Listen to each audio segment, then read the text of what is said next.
जय हिंद बच्चों। तो लेकर आ चुका मैं आप लोगों के लिए क्लास 10th केमिस्ट्री से मेटलर्जी चैप्टर। इस वीडियो कह रहा हूँ, इस चैप्टर को हम दो पार्ट में डिवाइड करने वाले हैं। जो पहला पार्ट होने वाला है उसमें हम डिस्कस करेंगे कि भाई किस तरीके से मेटल को एक्सट्रैक्ट कर सकते हैं, उसके लिए हमारे पास क्या क्या प्रोसेसेस होते हैं, ठीक है।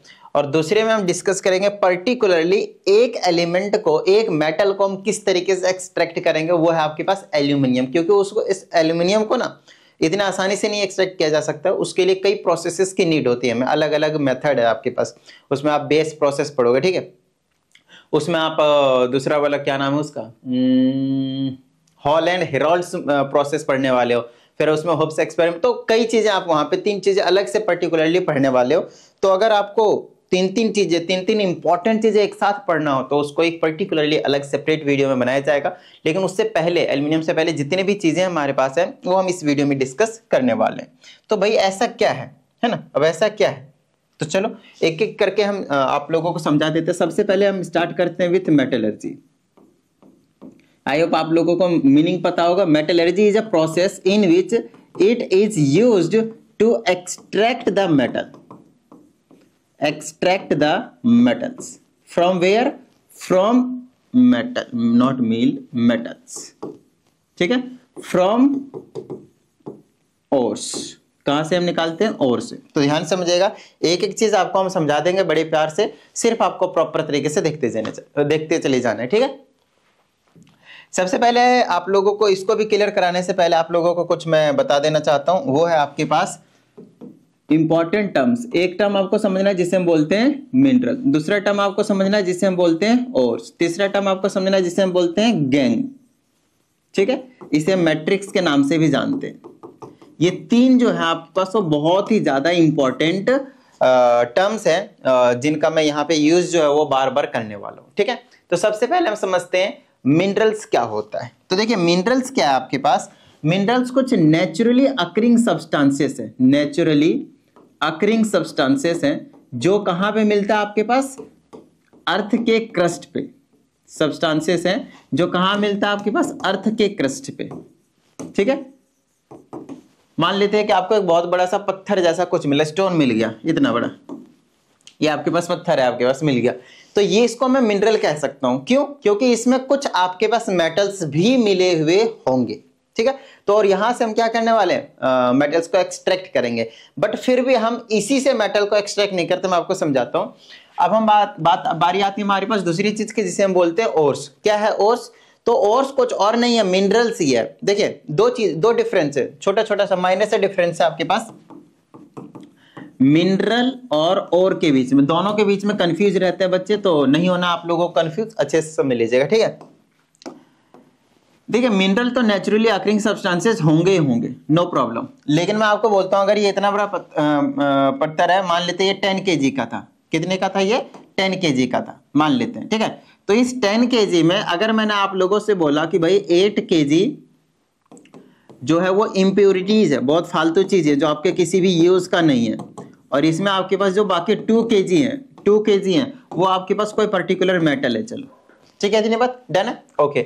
नेक्स्ट, अगर हमने अब और की बात कर रहे हैं, इतना बड़ा फिर से पत्थर है और ये भी आपके पास 10 kg का ही था, अच्छे से समझिएगा, ये भी आपके पास 10 kg का ही था।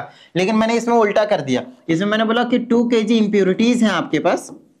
अब की बार इसमें जो इंप्योरिटीज है आपके पास वो 2 kg है, और बाकी जो 8 kg है वो कोई पर्टिकुलर मेटल है। अब आप मुझे बताइए कि आप कौन सा चूज करेंगे। नो डाउट आप ये वाला चूज करने वाले हैं, ओर्स को। तो ये और कुछ और नहीं है, मिनरल ही है। मिनरल से हमें क्या मिल रहा है? आपके पास ओर मिल रहा है, और इस ओर से हम क्या करेंगे? एक्सट्रैक्ट करेंगे मेटल। तो बात आती है सर हम ओर से ही क्यों एक्सट्रैक्ट करेंगे मेटल को, हम इसमें से तो कर सकते नहीं। देखो मैं आपको समझाता हूं, हमें क्या चाहिए होता है, हमें ज्यादा से ज्यादा मेटल चाहिए होता है, हमें ना प्रॉफिट कमाना होता है। क्योंकि ये सभी जो किए जाते हैं वो कमर्शियल लेवल पे किया जाता है। ऐसा नहीं है कि भाई आपके पास एक छोटा सा सेटअप बिठाया एक रूम में और हमारा काम बन गया, नहीं, ऐसा भी नहीं है। बड़े बड़े इसके लिए प्लांट्स बिठाए जाते हैं, लगाए जाते हैं, जहाँ पे कॉमर्शियली बहुत ज्यादा अमाउंट में मेटल्स को एक्सट्रैक्ट किया जाता है। ये तो मैंने 10 kg का एक सिंपल से एग्जाम्पल दिया है ना, ये टन्स में बात होती है हमारे पास। तो ये जो कॉमर्शियल लेवल पे जब हम काम करते हैं तो उस टाइम पे हमें क्या देखना पड़ता है कि भाई पैसा कम लगे, चीप हो। बताइए हाँ या नहीं? दूसरी चीज अवेलेबिलिटी इनकी इजीली हो, आसानी से एक्सट्रैक्ट भी कर सकता हूं मैं, इजीली आसानी से कर सकते हैं। अगली चीज आपको प्रॉफिटेबली होना चाहिए, प्रॉफिट होना चाहिए, उससे ज्यादा प्रॉफिट होना चाहिए। अगर कन्वीनियंटली मतलब उसे आप इजीली में डाल सकते हैं। ये 3 मेन पॉइंट आपको ध्यान रखना है कि भाई अगर मुझे मेटल चाहिए तो इन 3 चीजों को प्रॉपर, आसान, मुझे सस्ता पड़े, चीप हो जाए। अगली चीज इजीली अवेलेबल हो, इजीली मैं एक्सट्रैक्ट कर सकता हूं मेटल। और अगली चीज उससे ज्यादा, मुझे ज्यादा से ज्यादा प्रॉफिट हो। तो आप मुझे बताइए ज्यादा से ज्यादा प्रॉफिट किस में मिलेगा आपको? ओर्स में। आई ना बात समझ में? दैट्स वाई मैंने आप लोगों के लिए यहाँ पे ये जो लिखा हुआ है, ये जो वर्ड लिखा हुआ है कि मेटलर्जी एक ऐसा प्रोसेस है जिसमें मेटल को एक्सट्रैक्ट करते हैं, कहां से? उसके ओर से, उसके मिनरल से नहीं। लेकिन हाँ आपको ध्यान रखना है जितने भी ओर्स होते हैं वो क्या होते हैं? मिनरल्स ही होते हैं। तो यहाँ पे आपके लिए एक इंपॉर्टेंट स्टेटमेंट है, ध्यान समझिएगा। All ores are minerals but all minerals are not ores. अब आपको समझ में आ रही होगी इस स्टेटमेंट का मतलब कि जो ओर्स है वो तो है ही मिनरल, इसमें तो कोई डाउट वाली बात है ही नहीं। लेकिन जो मिनरल है वो जरूरी नहीं कि ओर्स होंगे। क्यों? क्योंकि भाई उसमें से ज्यादा से ज्यादा हम प्रॉफिटेबली एक्सट्रैक्ट नहीं कर सकते, क्योंकि उसमें इंप्यूरिटीज बहुत ही ज्यादा होते हैं। मान लो कि भाई आपने क्या चाहा? आयरन निकालना चाहा। इस 10 kg में से आयरन निकालना चाह रहे हो, तो आयरन इन दोनों में से किस में से ज्यादा निकलेगा? इसमें से।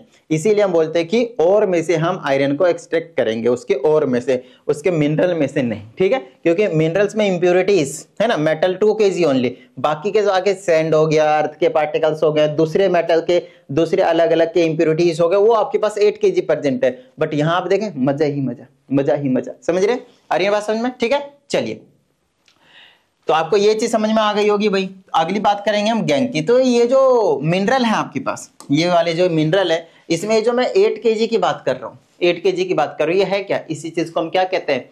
गैंग। बोले तो मैट्रिक्स। इंप्यूरिटीज जो प्रेजेंट होते हैं मिनरल्स में, उसे हम क्या बोलते हैं? गैंग बोलते हैं। बोलिए, समझ में आई ना बात? डन है ना? क्लियर है? Got it? Okay great. अगर ये तीनों वर्ड क्लियर हो गए हैं तो वापस आते हैं हम अपने प्रोसेस पे। अब आपको समझ में आ गया होगा कि मेटलर्जी एक प्रोसेस है जिसमें हम क्या करते हैं? मेटल को एक्सट्रैक्ट करते हैं। कहां से? उसी के ओर से। आई होप आपको नोट साथ साथ में बनाते जाइएगा। हालांकि मैं यहाँ पे कुछ लिख नहीं रहा हूँ, लेकिन बता सभी चीजें रहा हूँ, उसके अकॉर्डिंग आप नोट्स बनाते जाइए, या फिर किसी पर्टिकुलरली किसी भी बुक की हेल्प ले लीजिए। जो मैं बता रहा हूँ वही चीज उसमें लिखी हुई रहेगी। ठीक है ना? चलिए अब हम आगे की बात करते हैं कि हम how do we extract metal. Next question है, क्योंकि मेटलर्जी कर रहे हैं, मेटल को एक्सट्रैक्ट करेंगे, तो how do we extract metals from their ores, metals from their ores. ये क्वेश्चन है अब हमारे पास। ठीक है, फ्रॉम देयर ओर्स। तो सबसे पहले हमें यह पता होना चाहिए कि कौन कौन से ओर्स हैं और उसमें से हमें कौन कौन से मेटल्स मिलेंगे। तो जो मेटल आपको निकालना होगा उसी का हमें ओर लेना पड़ेगा। तो ओर्स के मैंने कुछ यहाँ पे आप लोगों के लिए एग्जांपल लिख दिए हैं। ये रहे कार्नालाइट, इसको बोलते हैं potassium chloride, magnesium chloride, hydrated रहता है आपके पास 6H2O, सोडियम क्लोराइड, कैल्शियम। इनके नाम साथ साथ में लिख दिए मैंने आप लिए, तो ध्यान रखना। ये एक बार अगर आपने याद कर लिया तो बल्ले ही बल्ले। हो सकता है एमसीक्यूज में आप लोगों को 1 मार्क्स का क्वेश्चन जो है वो दे दिया जा सकता है। बताइए, किसी भी तरह की कोई प्रॉब्लम नहीं ना? शायद दे दिया जा सकता है, तो एक बार याद रखिएगा। बाकी हम जो पढ़ेंगे वो इसके बारे में पढ़ेंगे अगली वीडियो में डिटेल में। यहां से हम एल्यूमिनियम को एक्सट्रैक्ट करना सिखाएंगे आप लोगों को, ठीक है ना? लेकिन अभी के लिए आप लोगों को बाकी सभी चीजों के बारे में थोड़ा सा आइडिया जरूर होना चाहिए। बताइए, किसी भी तरह की कोई प्रॉब्लम भाई? नहीं ना? डन है? Got it? चलिए ग्रेट। इसको भाई याद रखिएगा प्लीज, एक बार देख लीजिए अच्छे से। ये जो आपका मेटल रिएक्टिविटी सीरीज था उसी के हिसाब से लिखे गए हैं। ऊपर वाले ज्यादा रिएक्टिव है, फिर मॉडरेट रिएक्टिव है, फिर लेस रिएक्टिव है। आ रही है बात समझ में? उसी के अकॉर्डिंग यहाँ पे मैंने आप लोगों के लिए लिख दिया। चलिए आगे की बात करते हैं। अब बात आती है कि हम मेटल्स को कैसे एक्सट्रैक्ट कर सकते हैं, उसके लिए क्या क्या स्टेप्स होते हैं वो आपको फॉलो करना है। तो इसके लिए आपके पास 5 स्टेप्स होते हैं, 5। सबसे पहला स्टेप होता है, उसे हम बोलते हैं क्रशिंग, या फिर उसे हम बोलते हैं क्या नाम है इसका, ग्राइंडिंग के नाम से भी जाना जाता है। क्यों? क्योंकि आपको मैं बता दूं, इस वाले मेथड में जो देखिए अर्थ क्रस्ट में जो हमें मिलता है वो सॉलिड के फॉर्म में मिलता है। अरे समझ में, स्टोन्स के टाइप में मिलता है। तो सबसे पहला स्टेप जो होता है उसमें से मेटल को एक्सट्रैक्ट करने के लिए वो होता है आपके पास, उसे आप ग्राइंड कर दे। ग्राइंड करने के लिए वैसा ही नहीं कि हमने यहाँ पे मिक्सर ग्राइंडर लिया और उसमें हमने पत्थर डाला और मिक्सर, नहीं, उसके लिए बहुत बड़े बड़े मशीनें ग्राइंडर होते हैं, ठीक है ना, उसमें डाले जाते हैं और उससे वो ग्राइंड होता है और वो कन्वर्ट होता है किसमें, पाउडर के फॉर्म में। किसमें, पाउडर के फॉर्म में कन्वर्ट होता है। लो भाई, तो जितने भी सॉलिड्स थे आपके पास, जो भी हमें मिनरल्स मिले, ओर्स मिले एक्चुअल में ओर्स, तो उन ओर्स को हमने किस में कन्वर्ट कर दिया, पाउडर के फॉर्म में कन्वर्ट कर दिया है। और ये पाउडर के फॉर्म में कन्वर्ट करने के प्रोसेस को पल्वराइजेशन के नाम से जाना जाता है। लिख देता हूं मैं, पाउडर के फॉर्म में कन्वर्ट करने के लिए इस प्रोसेस को पल्वराइजेशन के नाम से जाना जाता है। बताइए किसी तरह की कोई प्रॉब्लम नहीं ना, बिल्कुल बेसिक है, डन है, ग्रेट, ओके। अब आगे की बात करते हैं। ये पहला स्टेप इतना ही है बस, और कुछ नहीं। अब हमारे पास दूसरा स्टेप, और ये जो दूसरा स्टेप है वो सबसे ज्यादा इंपॉर्टेंट है। उसे हम बोलते हैं कॉन्सेंट्रेशन, या फिर इसे हम बोलते हैं ड्रेसिंग ऑफ ओर्स, ठीक है, कॉन्सेंट्रेशन ऑफ ओर्स या फिर ड्रेसिंग ऑफ ओर्स। अब इसका क्या मतलब है, कॉन्सेंट्रेशन ऑफ ओर्स या फिर ड्रेसिंग ऑफ ओर्स का क्या मतलब है? कॉन्सेंट्रेशन ऑफ ओर्स का मतलब ये है कि उसमें से सबसे इनिशियल स्टेज होता है एक्सट्रैक्शन ऑफ मेटल का, जहां पे हम क्या करते हैं, जो थोड़े बहुत इंप्योरिटीज पॉसिबल होता है विदाउट यूजिंग मशीन और without using particular method. Basically normally हम बिल्कुल बेसिक मेथड का यूज करके हम जितना ज्यादा इंप्योरिटीज को रिमूव कर सकते हैं, वो काम करने वाली स्टेज को हम कहते हैं ये वाला कॉन्सेंट्रेशन ऑफ ओर्स। कहने का मतलब समझिए, मान लीजिए कि ये मेरे पास एक आपको स्टोन मिला, ये एक और मान लेते हैं किसी चीज का, क्या ये और है, किसी भी मेटल का मान लीजिए ये और है, और हमने आपको बोला कि यहाँ पे इसके चारों साइड पत्थर में बहुत सारे ना मिट्टी लगे हुए, ठीक है, सैंड। अब आप मुझे एक बात बताइए, अगर आपको साफ साफ पता चल रहा है कि ये सैंड है, और अगर आप सिर्फ हाथों का यूज करके, अपने हैंड का यूज करके इन सभी सैंड्स को रिमूव कर सकते हैं, तो आप मुझे बताइए, आपने इसमें से इंप्योरिटीज को रिमूव किया या नहीं किया? बिल्कुल किया, ठीक है। क्या आपने इसमें पहले के मुकाबले मेटल का क्वांटिटी बढ़ा दिया या नहीं बढ़ा दिया, कंसंट्रेशन बढ़ा दिया या नहीं बढ़ा दिया? बोलोगे सर बढ़ाया तो नहीं, इंप्योरिटीज को कम किया। अरे इंप्योरिटीज कम किया तो कंसंट्रेशन तो मेटल का बढ़ गया ना भाई। देखो चीजों को समझो। मान लेते हैं कि मेरे पास एक यही पत्थर था, इसमें आपके पास 2 kg था, टोटल आपके पास 2 kg था, जिसमें से मान लेते हैं कि 1800 ग्राम आपके पास मेटल था और 200 ग्राम आपके पास इंप्योरिटीज था। ठीक है, इतनी बात। अब मेरी बात ध्यान से सुनिएगा।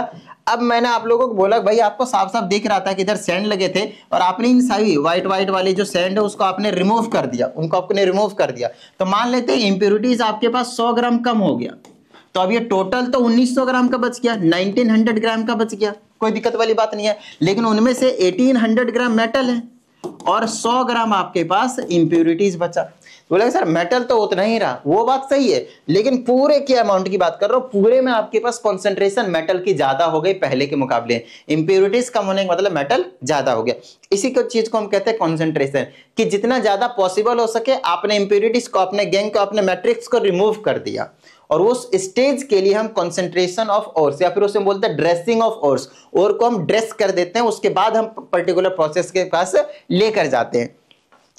तो कंसंट्रेशन ऑफ ओर्स में हमारे पास कुछ पर्टिकुलर मेथड है जिसका हम यूज करके, अलग अलग तरीके का यूज करके, अलग अलग ओर्स को हम अलग अलग तरीके से उसमें से इंप्योरिटीज को रिमूव करते हैं। बात आती है कौन कौन से, तो आओ समझाता हूं। सबसे जो दूसरा स्टेप आपके पास कंसंट्रेशन ऑफ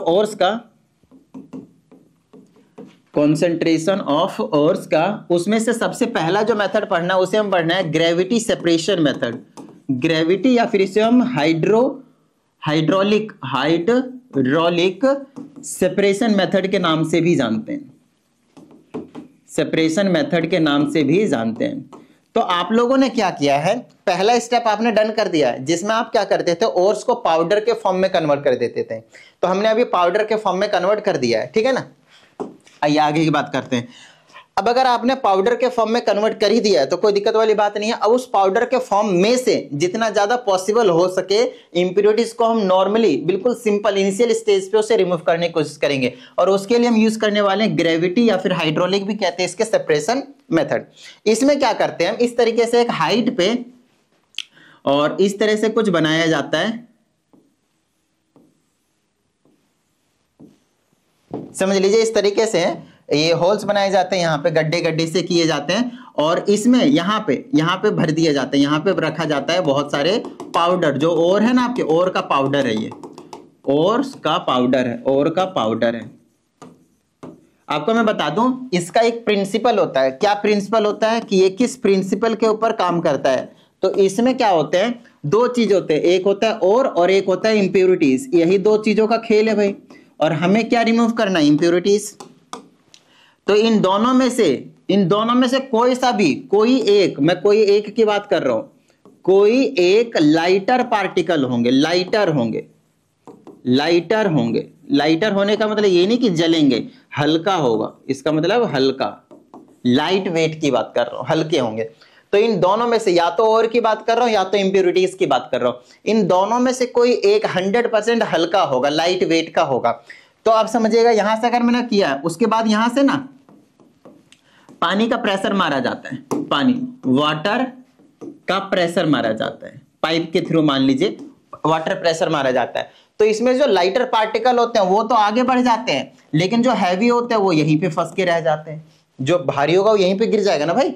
फिर जो यहाँ पे आता है, फिर पानी आ ही रहा कंटिन्यूसली, जो वाटर आ रहा है तो यहाँ से जो थोड़ा बहुत और एक्स्ट्रा भारी वाला हैवी वाला जो आ गया होगा यहाँ पे, वो यहाँ पे हम मान लिए। उसके बाद लाइटर वाला और चला गया, फिर यहाँ पे हैवी वाला बच गया, लाइटर वाला चला गया, हैवी वाला बच गया, लाइटर वाला चला गया, हैवी वाला बच गया, लाइटर वाला चला गया। और यहाँ पे आपके पास यहाँ पे तो अगर मैं ऐसा मानता हूँ, थोड़ी देर के लिए ऐसा मानता हूँ कि जो और था वो हैवी था, क्या था वो, हैवी था, और इंप्योरिटीज था वो लाइटर थे, लाइटर पार्टिकल थे। तो आप क्या बोलेंगे कि ये जो गड्ढों में फंसा हुआ है वो क्या है आपके पास, ओर्स है, और इधर जो क्या आ गया आपके पास, इंप्योरिटीज आ गए। बोलिए हाँ या नहीं, हाँ या नहीं। और आप देख सकते हैं हमने यहाँ पे इंप्योरिटीज को अलग कर दिया, आई ना बात समझ में। हमें जो और चाहिए था वो हमें मिल गया। अब हम इसे अगले स्टेप के पास लेकर जा सकते हैं। अगला स्टेप क्या है अभी हमने आपको बताया नहीं है। अभी हमने आपको दो मेथड बताए। पहला मेथड था क्रशिंग या फिर ग्राइंडिंग, एक ही बात है। और जो आपके पास दूसरा मेथड उसे बोलते हैं कॉन्सेंट्रेशन ऑफ ओर्स, मतलब जो पाउडर के फॉर्म में आया है उसमें से इंप्योरिटीज रिमूव करने के प्रोसेसेस को हम बोलते हैं कंसेंट्रेशन ऑफ ओर्स, या फिर इसे हम बोलते हैं ड्रेसिंग ऑफ ओर्स। ठीक है, इतनी बात डन है, ओके। अब मेरी बात ध्यान से सुनिएगा, बड़ा ही सिंपल सा कंसेप्ट बता रहा हूं मैं आप लोगों को। अब ऐसा नहीं है कि सिर्फ एक ही मेथड है, ये ग्रेविटी सेपरेशन मेथड। देखिए इसको ग्रेविटी या फिर हाइड्रोलिक सेपरेशन मेथड क्यों कहते हैं। ग्रेविटी मतलब भारी होगा वो नीचे बैठ जाएगा, तो ग्रेविटी का इफेक्ट है, और हाइड्रोलिक मतलब वाटर की बात कर रहे हैं तो वाटर की हेल्प से कर रहे हैं, तो ये दोनों नाम इसको दिया गया है। अब इसमें और भी दो मेथड होते हैं, वैसे तो 3 मेथड और होते हैं, लेकिन एक अब यहाँ नहीं बताऊंगा, चलिए वो उसकी जब बारी आएगा तब आपकी बात कर लेंगे। अभी मैं आप लोगों को सबसे पहले दूसरे मेथड के पास लेकर जाता हूँ। जो दूसरा मेथड होता है उसे हम बोलते हैं magnetic separation method. Magnetic separation method क्या बोलते हैं इसे, मैग्नेटिक सेपरेशन मेथड। तो क्या होता है ये मैग्नेटिक सेपरेशन मेथड, देखिए बड़ा ही आसान सा है। नाम सजेस्ट कर रहा है कि इसका प्रिंसिपल क्या होने वाला है, इसका प्रिंसिपल क्या होने वाला है कि हमारे पास दो चीज होंगे, एक और होंगे और एक आपके पास इंप्योरिटीज होंगे। तो इन दोनों में से किसी, देखिए अलग अलग और होते हैं, उनके अलग अलग प्रॉपर्टीज होते हैं, उनके प्रॉपर्टीज के बेस पे अलग अलग मेथड का यूज करते हैं उनको सेपरेट करने के लिए। तो इस केस में जो और होंगे वो और ये इंप्योरिटीज होंगे वो, इन दोनों में से कोई एक मैग्नेटिक प्रॉपर्टी का होना चाहिए, मैग्नेटिक प्रॉपर्टी को शो करना चाहिए, मैग्नेटिक प्रॉपर्टी शो करना चाहिए। अब इसका क्या मतलब है सर, इसका सिंपल सा मतलब है कि भाई या तो ये मेटल से, सॉरी मैग्नेट से चिपकना चाहिए, मैग्नेटिक अट्रैक्शन को करना चाहिए और कुछ नहीं। क्योंकि जब तक इन दोनों में से एक मैग्नेटिक को अट्रैक्ट नहीं करेगा, मैग्नेट से जाकर नहीं चिपकेगा, तब तक ये मेथड कामयाब नहीं है। इसीलिए आपको ये पर्टिकुलर चीज मैं आप लोगों को पहले ही बता देता हूं ताकि किसी भी तरह के आप लोगों को कोई डाउट ना रह जाए। अब आगे आइए मैं आपको समझाता हूं। इसमें होता क्या है, तो मान लेता हूं कि मुझे एक पाउडर मिला है, बहुत सारे इसमें पाउडर है, और ये जो पाउडर है और इसमें जो ओर्स है वो किसका, आयरन के ओर्स है, आयरन के ओर।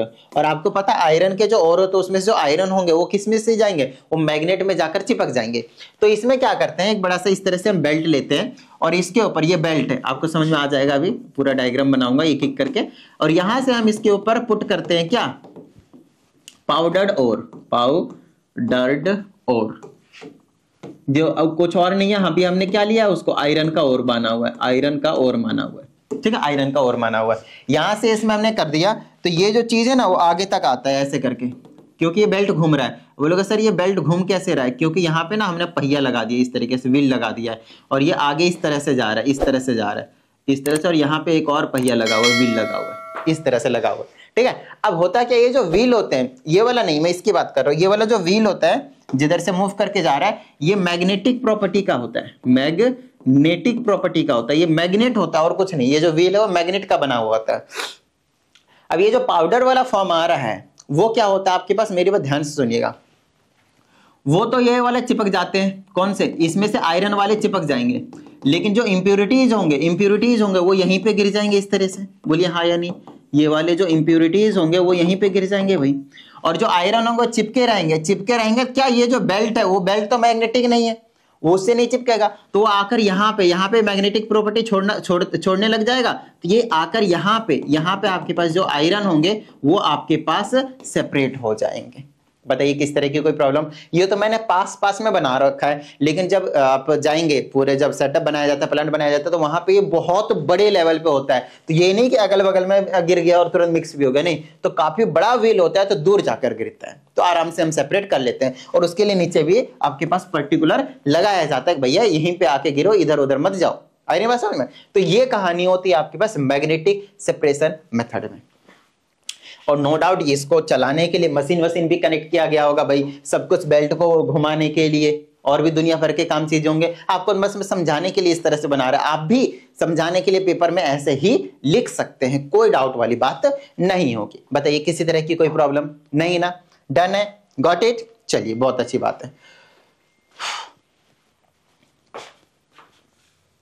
1 मिनट, ओके ग्रेट। आइए नेक्स्ट की बात कर लेते हैं हम, और अगला सेपरेशन मेथड है तीसरा, जिसे हम बोलते हैं froth flotation. Froth flotation, spelling देख लीजिएगा जो भी हो, फ्रोथ फ्लोटेशन। अब क्या होता है ये फ्रोथ फ्लोटेशन, फ्रोथ का मतलब क्या होता है पता है, एक तरह से झाग होता है, झाग समझते हो, नहीं समझते हो, फॉर्म नहीं समझते, समझते होंगे, नहीं समझते तो लेदर तो समझते ही होंगे। तो ये चीजों को समझिए कि क्या होते हैं ये सब, इसका क्या मतलब, आप लोगों ने कभी डिटर्जेंट पाउडर को पानी में मिक्स किया, आपने देखा होगा कि झाग बनकर ऊपर आ जाता है, ठीक उसी तरह से उसी टाइप का ये मेथड जो है वो उसी से रिलेटेड है, ठीक है ना। इसका कोई यूज नहीं, इसको मैं हटा देता हूं, मतलब समझ में आ जाना चाहिए ताकि आप रिलेट करके थोड़ा सा अच्छे से समझ पाए, और कुछ नहीं, ठीक है। आइए समझाता हूं। तो ये इसका सबसे पहले प्रिंसिपल क्या होता है वो समझ लीजिए। इसके प्रिंसिपल का कहना है कि आपके पास दो चीजें होंगी पाउडर में, और प्लस इंप्योरिटीज, दो चीजें होंगी उस पाउडर में जो आपने क्रश कर चुके हो। तो इन दोनों में से कोई एक ऑयल सॉल्यूबल होना चाहिए, किस क्या, ऑयल सॉल्यूबल होना चाहिए, ऑयल में मिक्स होना चाहिए, कोई एक ऑयल सॉल्यूबल होना चाहिए, या तो और या तो इंप्योरिटीज, कुछ भी, उससे हमें कुछ फर्क नहीं पड़ता, आई नहीं बात समझ में, कोई एक आपके पास ऑयल सॉल्यूबल होना चाहिए। और जनरली हम यहाँ पे जो ऑयल यूज करते हैं वो ऑयल होता है, उस ऑयल का नाम है पाइन ऑयल। क्या नाम है उसका, पाइन ऑयल जनरली, ठीक है। रीजन इसमें सिंपल है, क्योंकि इसमें मैक्सिमम चीजें जो होती है मेटल्स के और जो होते हैं वो मिक्स हो जाते हैं, इसीलिए। तो बात आती है सर अब इसमें कैसे करेंगे, तो आइए मैं आप लोगों को समझाता हूँ, देखिएगा बहुत ही अच्छे तरीके से। इसमें हम एक तरह से इस तरह से कंटेनर लेते हैं, और यहां पे आपके पास भरा जाता है वाटर, ये आपके पास पानी है, ठीक है ना, पानी है। एक्चुअल में कोई एक ऑयल सॉल्युबल होना चाहिए, तो इसका मतलब ये है कि एक जो है वाटर सॉल्युबल होगा, तो एक हाइड्रोफोबिक होता है, ध्यान समझिएगा, यहाँ पे मैं वर्ड यूज कर रहा हूं हाइड्रोफोबिक का, और एक जो होना चाहिए वो होना चाहिए हाइड्रोफिलिक। ये दो वर्ड हैं, हाइड्रोफिलिक। हाइड्रोफोबिक एंड हाइड्रोफिलिक, ये दो वर्ड है आपके पास। हाइड्रोफोबिक का मतलब, हाइड्रो का मतलब होता है वाटर, H2O, तो वाटर हो गया, और फोबिक का मतलब होता है फियर, डर। तो जिसको पानी से डर लगता हो उसे हम बोलते हैं हाइड्रोफोबिक। और हाइड्रो मतलब वाटर हो गया यहाँ पे, और फिलिक का मतलब प्यार हो गया, लव हो गया, जिसको पानी से प्यार हो, वाटर से प्यार हो। मतलब ये जो हाइड्रोफिलिक होंगे वो वाटर सोल्यूबल होंगे, बोलिए हाँ या नहीं। जो हाइड्रोफिलिक होंगे वो वाटर सोल्यूबल होंगे, बोलिए हाँ या नहीं। हाँ सर, ये बात तो बिल्कुल सही है, जिनको पानी से प्यार होगा। लेकिन हाइड्रोफोबिक वाले क्या होंगे, वो ऑयल सोल्यूबल होंगे। यही चीज तो हमने आपको बताया कि दोनों में से कोई एक ऑयल सोल्यूबल होना चाहिए। तो यहां मैंने वाटर लिया हुआ है, और यहां पे मैंने मान दिया ये वाला ना पाउडर है, पाउडर है जो हमारे पास ओर का पाउडर है वो, और साथ में आपके पास इसमें हम मिला देते हैं पाइन का ऑयल, पाइन ऑयल, और वो इसमें हम यहाँ पे डाल देते हैं, और वो यहाँ पे आकर मिक्स हो गया। अब जो ऑयल होता है वो वाटर सॉल्युबल तो होता नहीं, उसकी डेंसिटी कम होती है as compare to water, 1000 kg पर मीटर क्यूब से कम होती है, किसकी, ऑयल की। तो वो क्या करते हैं, यहाँ पे आ जाते हैं थोड़े थोड़े कुछ कुछ, और जो नहीं भी आते हैं वो कैसे लाए जाते हैं, यहां से हम लगा देते हैं ब्लोअर, कुछ भी, यहां से हम एयर प्रेशर दे रहे हैं, यहां से हम क्या मार रहे, प्रेशर मार रहे, एयर प्रेशर। तो आप लोगों ने पता है इसमें से अगर अंदर जाएगा, यहाँ पे एयर मारूंगा तो झाग बनाता हुआ सारे ऑयल क्या होंगे, यहाँ पे आ जाएंगे, सारे ऑयल क्या होंगे, यहाँ पे आ जाएंगे, यहाँ पे सरफेस के ऊपर आकर बैठ जाएगा। बताइए किसी तरह की कोई प्रॉब्लम नहीं ना, यहां पे आकर आपके पास बैठ जाएगा। बताइए यहां तक किस तरह की कोई दिक्कत, बिल्कुल बेसिक चीज है भाई, ठीक है। अब ये जो आपके पास और था वो यहाँ पे आ चुका है, मतलब ये वाला मेटल के साथ ऑयल है, क्योंकि मैंने आप लोगों को बता दिया कि इन दोनों में से कोई एक इंप्योरिटीज होंगे जो वाटर जो या फिर एक और होंगे जो ऑयल सॉल्युबल होंगे। तो कुछ भी हो सकता है, या तो और या तो इंप्योरिटीज। थोड़ी देर के लिए मैंने और मान लिया, मेटल मान लिया। तो मेटल के पाउडर, जो मैं सिर्फ मेटल की बात कर रहा हूं, वो कहाँ आ चुके हैं, सरफेस पे, सरफेस के ऊपर आ चुके हैं। और यहाँ पे ये जो बच गए ये वाले, वो नीचे सेटल डाउन हो गए, वो आपके पास इंप्योरिटीज बच गए, वो आपके पास इंप्योरिटीज बच गए। बताइए किस तरह की कोई दिक्कत, नॉर्मल सी बात है, ठीक है। अब आगे की अगर मैं बात करता हूं तो वो क्या है, आप ध्यान से समझिएगा, वो है आपके पास ये वाली। अब इसको यहां से हम इस तरह से ऊपर ऊपर लेवल तो हमें पता चलता ही है, यहां से हम इस तरह से एक्सट्रैक्ट कर लेते हैं और प्रॉपर हमें यहाँ पे मेटल मिल जाता है। आई ना बात समझ में, ठीक है ना, डन है, ठीक है, ग्रेट। अब आइए, ये हो गया आपके पास तीसरे मेथड की बात करते हैं। अब आगे आता है हमारे पास चौथा मेथड, जिसे हम बोलते हैं केमिकल मेथड। क्या बोलते हैं हम इसे, केमिकल मेथड। और इस केमिकल मेथड का नाम लीचिंग भी है। क्या, लीचिंग। अब ये वाली जो चीज है मैं अभी यहाँ पे आपको एक्सप्लेन नहीं कर सकता, अभी मैं यहाँ पे आपके सामने एक्सप्लेन करूंगा भी नहीं। इसको मैं कब एक्सप्लेन करूंगा, आगे। आगे कब सर, तो बस अगली वीडियो में। अगली वीडियो में आप लोगों को मैं एल्यूमिनियम को एक्सट्रैक्ट कराने के लिए सिखाऊंगा, वहां पे इस प्रोसेस का डिटेल में, या इस कंप्लीट डिटेलिंग में हम बात करने वाले हैं, और ऐसे समझा दूंगा एकदम क्रिस्टल क्लियर। आगे इन बात में किसी भी तरह का कोई भी जो डाउट है वो नहीं रहेगा। अगर कुछ डाउट होता है फिर भी तो आप भेज दें, इसमें आपको प्रॉपर वीडियो सोल्यूशन मिल जाएगी। और अगर आप लोगों को पर्सनल क्लास की नीड हो तो उसके लिए भी आप इसी नंबर पे इंक्वायरी कर सकते हैं, ठीक है। चलिए आगे की बात करते हैं,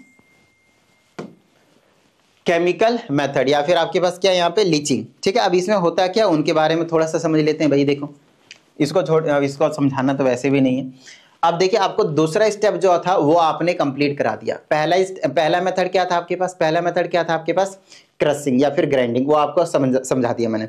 दूसरा क्या आपके पास, पाउडर के फॉर्म में कन्वर्ट वाला क्रशिंग था। दूसरा में कंसंट्रेशन ऑफ, जिसमें हम तैयार करते हैं और को, कि भाई हाँ अब तुम प्रिपेयर हो जाओ, आज तुम्हारी खैर नहीं है, ठीक है ना, अब तुम्हारा मतलब चढ़ने वाले हो तुम। अब आगे की बात करते हैं तीसरे मेथड की। अब ये जो तीसरे मेथड होता है ना, उसमें हम यूज कन्वर्ट करवाते हैं, conversion of metal into their oxides, into there oxides.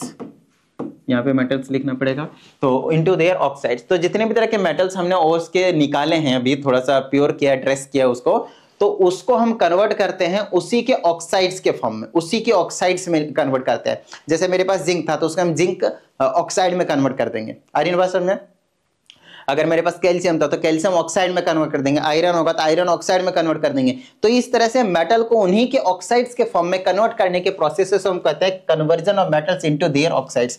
ये आपके पास तीसरा मेथड है। तीसरा देखो, डायरेक्टली मेथड मेटल्स को एक्सट्रैक्ट करना पॉसिबल नहीं है, तो पहले उसे हम प्रोसेसेस से लेकर जाते हैं, पहला स्टेप क्रशिंग था, दूसरा स्टेप कॉन्सेंट्रेशन ऑफ फोर्स था, और तीसरा मेथड अब मैं आप लोगों को करवा रहा हूं कि पहले हम उसको उनके मेटल के ऑक्साइड में कन्वर्ट करते हैं, और मेटल के ऑक्साइड के बाद वहां से ऑक्साइड को रिमूव करके हम मेटल को निकाल लेते हैं। वो भी कंप्लीट प्योर नहीं होता, लास्ट स्टेप और होता है जिसे हम बोलते हैं रिफाइनिंग, ठीक है ना। तो वहां पे हम रिफाइनिंग बोलते हैं, तो रिफाइनिंग से हम उसे प्योर कर देते हैं, कोई दिक्कत वाली बात नहीं। चलो अब हम बात करते हैं अगले की। तो conversion of metals into there oxides, conversion of metals into there oxides, तो ध्यान रख रहे हैं इस चीज को, ठीक है ना। तो कन्वर्जन कर रहे हैं मेटल का इनटू देयर ऑक्साइड्स, तो यहां पे हम दो प्रोसेसेस का यूज करते हैं, कैल्सिनेशन, कैल्सिनेशन और एक होता है आपके पास रोस्टिंग, एक होता है कैल्सिनेशन और एक होता है रोस्टिंग। स्पेलिंग देख लीजिएगा रोस्टिंग का, शायद ए नहीं आता है, शायद ए नहीं आता है रोस्टिंग में, और अगर आता होगा तो वो भी देख लीजिएगा भाई, मुझे थोड़ा सा लग रहा है कि नहीं आता है या आता है, शायद आता है, चेक कर ले लेते हो मैं, फालतू में बार बार लिखूंगा मैं यहाँ पे रोस्टिंग में। 1 मिनट, हाँ एक बार चेक कर लेता हूँ। कैल्सिनेशन, अरे भाई कहाँ है,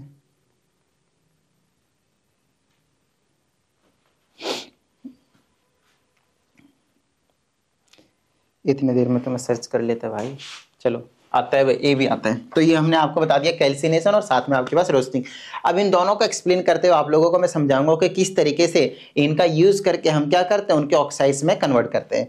जैसे कि जनरली इसका हम यूज करते हैं कार्बोनेट ओर्स के लिए, कार्बोनेट ओर्स के लिए, जैसे कि कैल्शियम कार्बोनेट, जिंक कार्बोनेट, है ना, मैग्नीशियम कार्बोनेट, ऐसे ऐसे। तो देखिए जिंक आ गया, कैल्शियम आ गया, मैग्नीशियम आ गया, यहाँ से मेटल को उनके मेटल ऑक्साइड्स में कन्वर्ट कर देंगे।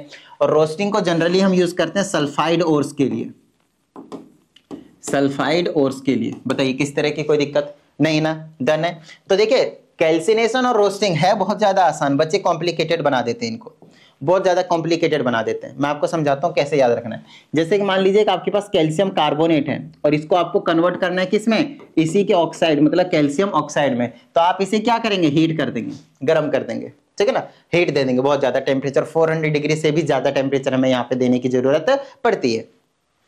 तो जब हम इसको हीट करते हैं तो इस केस में ना हमें एब्सेंस ऑफ ऑक्सीजन रखना पड़ता है, एब्सेंस ऑफ ऑक्सीजन। कई बच्चों को यहाँ पे यही चीज याद नहीं रहती कि ये एब्सेंस ऑफ ऑक्सीजन में होगा या प्रेजेंस ऑफ ऑक्सीजन में होगा। तो एब्सेंस में क्यों रख रहा हूं, क्योंकि यहाँ पे ऑक्सीजन पहले से है, कैल्शियम कार्बोनेट में आपको दिख रहा है ना ऑक्सीजन, तो ऑलरेडी है, तो आपको देने की जरूरत नहीं है, इसीलिए हम इसको बोलते हैं एब्सेंस ऑफ ऑक्सीजन। और कैल्शियम ऑक्साइड में कन्वर्ट होने के साथ साथ CO2 गैस बाहर निकलती, कार्बन डाइऑक्साइड उड़ेगी हो। आई ना बात समझ में। वहीं पे अगर मैं सल्फाइड ओर्स की बात करता हूं, मान लेता हूं कि मैंने जिंक सल्फाइड लिया, तो जिंक सल्फाइड को फिर से हम हीट करते हैं और हमें जिंक ऑक्साइड में कन्वर्ट करना होता है।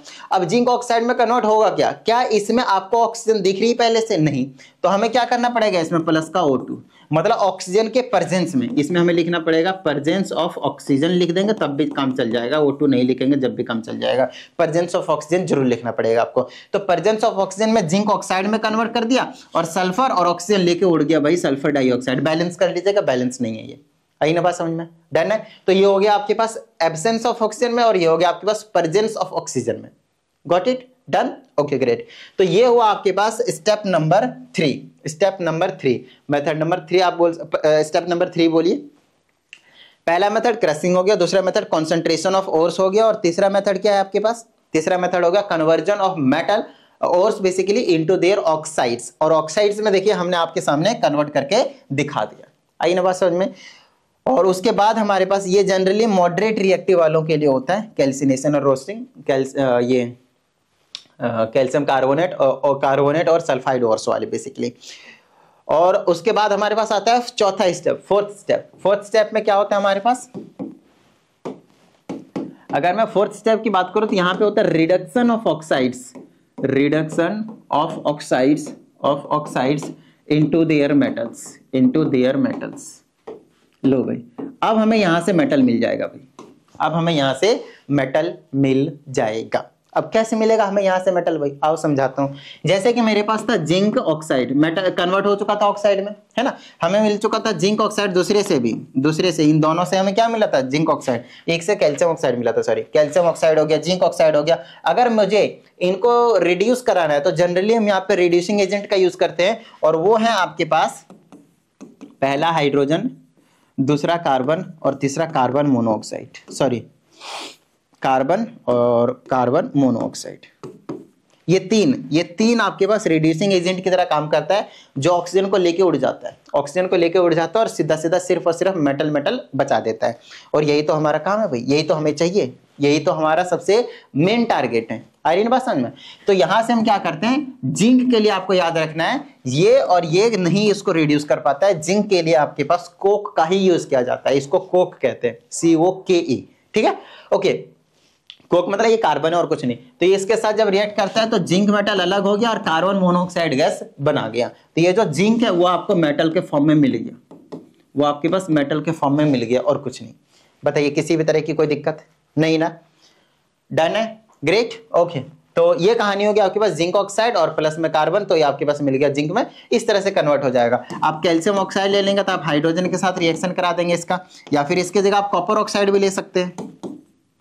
कॉपर ऑक्साइड लेंगे तो हाइड्रोजन के साथ कराएंगे तो ये आ जाएगा आपके पास copper oxide plus, sorry copper plus में आपके पास H2O लेकर भाग, ये जो H2O को लेकर भाग जाएगा।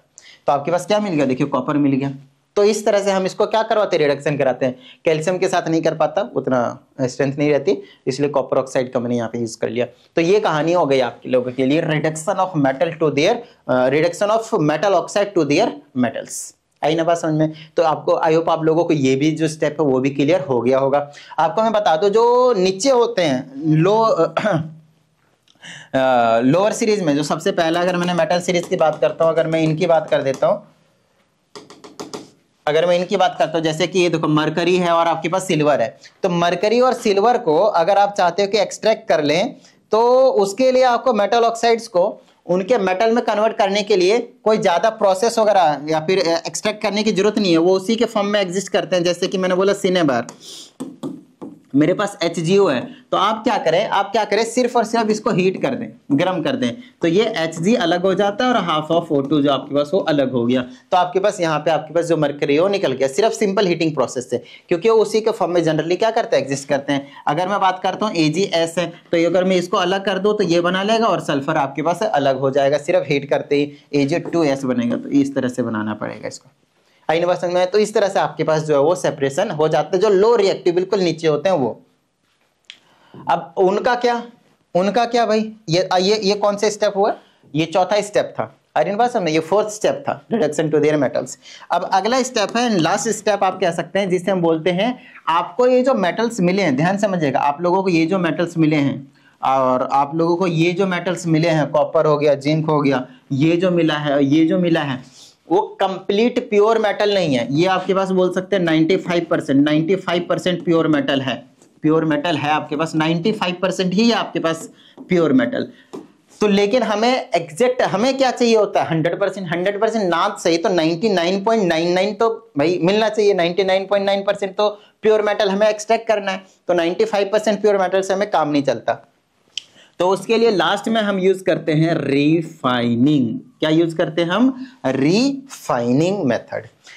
आप लोगों को मैंने इलेक्ट्रो रिफाइनिंग समझा दिया है, अगर आप लोगों को याद हो तो मैंने समझा दिया है, शायद इलेक्ट्रोलिसिस वाले चैप्टर में इलेक्ट्रो रिफाइनिंग मैंने आप लोगों को समझाया हुआ है, और अगर नहीं भी समझाया होता आइए समझते हैं। इसमें हम क्या करते हैं, देखिए इसमें हम क्या करते हैं, जो हमें कॉपर मिला है, मान लेते हैं कॉपर ही मिला है, मेरे को कॉपर ही मिला है, तो इस कॉपर को हम क्या करते हैं, एनोड बना देते हैं। एनोड क्या बनाते हैं, इसको एनोड बनाते हैं। इस वाले कॉपर वाले को हम क्या करते हैं, एनोड बना देते हैं, जिसको हमें प्योर करना है। और एक हम कॉपर की ही स्ट्रिप लेते हैं, लेकिन प्योर लेते हैं, ये कॉपर की थिन सी स्ट्रिप लेते हैं जो बिल्कुल प्योर हो, ठीक है ना। और यहां पे हम कॉपर सल्फेट के सॉल्यूशन को डाल देते हैं, कॉपर सल्फेट के सॉल्यूशन को, CuSO4। जिस मेटल को हमें रिडक्शन कराना होता है, मतलब कहने का मतलब है जिस मेटल को हमें एक्सट्रैक्ट कराना होता है, नॉट रिडक्शन, एक्सट्रैक्ट कराना होता है, उसी के इलेक्ट्रोलाइट को यहाँ पे फिल किया जाता है। अब भी जो मैं आप लोगों को एक्सप्लेन करना जा रहा हूँ, वो अगर आप लोगों को अच्छे से समझना है तो प्लीज जाकर इलेक्ट्रोलिसिस चैप्टर को एक बार दिखाइए, अच्छे से समझ लीजिए। मैंने वीडियो को अपलोड कर दिया, मजा सा आ जाएगा पढ़ के, है ना, तो वहां से एक बार आप समझ लीजिए। तो इलेक्ट्रोलिसिस चैप्टर को करने के बाद ये चीज आपको अच्छे से समझ में आएगी। इसको आप इस तरह से कनेक्ट कर सकते हैं, ठीक है, इस तरह से। उसके बाद आप देखिए यहाँ पे होता क्या है, यहाँ पे आयंस देखेंगे तो आपको पता चलेगा कॉपर +2 है। आयंस कौन कौन से हैं आपके पास? कॉपर +2 है और SO4 2- है। और क्या बच गया आपके पास? बस यही है, यही दो हैं आपके पास, है ना। अगर अच्छा ये वाटर होगा तो H+ भी होंगे और OH- भी होंगे, इस तरह से होंगे आपके पास, ठीक है। तो अब हमें क्या करना है, यहां से बेसिकली हमें कॉपर की, बाकी सारे रिएक्शन में यहाँ पे लिख नहीं रहा हूं, इलेक्ट्रोलिसिस में आप लोगों को मैंने सिखा दिया। सिर्फ अगर हम यहाँ पे बात करते हैं कॉपर की, तो एनोड पे और कैथोड पे, एनोड पॉजिटिव होता है, कैथोड आपके पास नेगेटिव होता है। ये इलेक्ट्रोलिटिक सेल आप लोगों को पता होना चाहिए। तो मेन काम हमें देखना है कि कैथोड पे, तो ये जो ये कॉपर +2 होता है वो माइनस वाले के पास जाता है, मतलब कैथोड वाले के पास जाता है, बोलता है भाई मुझे ना इलेक्ट्रॉन दे दो, एक्सेप्ट ऑफ इलेक्ट्रॉन होता है ना, वहां पे रिडक्शन होता है। तो कॉपर +2 जो था वो आपके पास 2 इलेक्ट्रॉन लेता है यहाँ पे जाकर और बोलता है भाई मैं ना कॉपर में कन्वर्ट हो गया। और ये जो कॉपर है वो आपके पास डिपॉजिट हो जाता है यहाँ पे इस तरह से, और ये पहले थिन होता है और ये अब जाकर आपके पास थिक होता चला जाता है। तो यहां से आपके पास आयंस टूट टूट के सॉल्यूशन में गिरता है और सॉल्यूशन से जाकर ये कॉपर इसमें जाकर चिपकता चला जाता है। और एक टाइम ऐसा आता है कि ये जो चीज है वो खत्म हो जाता है। क्या होता है? ये खत्म हो जाता है। तो हम दूसरे को जिसको प्योर करना तो उसको फिर लगा देते हैं, फिर से वो यहाँ पे आकर चला जाता है। तो इस तरह से यहाँ पे आपके पास क्या होता है, इस तरह से ये प्योर मेटल में आपके पास, अब यहाँ पे जो कॉपर आया है ये आपके पास 99.9% प्योर है। लो भाई, तो अब हमें जाकर प्योर कॉपर जो मिल गया और इसी चीज को हम कहते हैं रिफाइनिंग। बताइए किस तरह की कोई प्रॉब्लम? ठीक है ना, डन है। अच्छा सर उनका क्या, जो सबसे ऊपर थे, आपने बीच वाले का बताया इनको करने का, आपको इनको करने का बता दिया कि किस तरह से एक्सट्रैक्ट करेंगे, लेकिन इनका क्या जो ऊपर बैठे हुए हैं, देखिए ये जब अपने ऑक्साइड्स के फॉर्म में जनरली होते हैं, ऑक्साइड्स के फॉर्म में जनरली पाए जाते हैं, ये क्लोराइड्स के फॉर्म में पाए जाते हैं, तो इनके बीच में जो बॉन्डिंग होती है ना बहुत तगड़ी होती है, इलेक्ट्रोस्टैटिक फोर्स ऑफ अट्रैक्शन होता है बहुत तगड़ा। तो उनको नॉर्मल मेथड से हीट आउट करके हमें तुरंत एक्सट्रैक्ट नहीं किया जा सकता। तो उसके लिए हम इनको बोलते हैं भाई ऐसा करो, रुको मैं तुम्हें निकालूंगा। लेकिन कैसे निकालूंगा? इलेक्ट्रिसिटी का यूज करके, इलेक्ट्रिसिटी का यूज करके। तो इलेक्ट्रिसिटी का यूज करके हम इसको क्या करते हैं, निकालते हैं, और उसी चीज को हम कहते हैं केमिकल मेथड। तो वो चीज आप लोगों को सिखाया जाएगा अगली वीडियो में, अभी नहीं। आई ना बात समझ में? डन है? समझ में आ रही है बात कुछ? तो अभी मैंने आप लोगों को सिर्फ और सिर्फ एल्युमिनियम से पहले जितना पोर्शन था वो मैंने आप लोगों को कंप्लीट कराया था। तो जो मोस्ट रिएक्टिव एलिमेंट्स है उसके लिए मैं आप लोगों को अगली वीडियो में एल्युमिनियम को किस तरीके से एक्सट्रैक्ट किया जाता है, उसके लिए कौन कौन से प्रोसेसेस का मेथड का यूज करते हैं, किस तरीके से हम रिएक्शंस को लिखते हैं, वो सभी चीजें आप लोगों को समझा दिया जाएगा। तो बिंदास रहिए और प्रैक्टिस करते रहिए। चलिए उम्मीद करते हैं इस वीडियो में जितनी भी चीजें आप लोगों को समझाई गई थी वो सभी चीजें समझ में आ गए होंगे। और अगर ऐसा है तो फटाफट वीडियो को लाइक कर दीजिए। साथ ही अगर चैनल पे एक नए स्टूडेंट हैं तो चैनल को सब्सक्राइब करके बेल आइकन को जरूर प्रेस कीजिएगा। चलिए मिलते हैं अगली वीडियो, प्रैक्टिस करते रहिएगा। जय हिंद।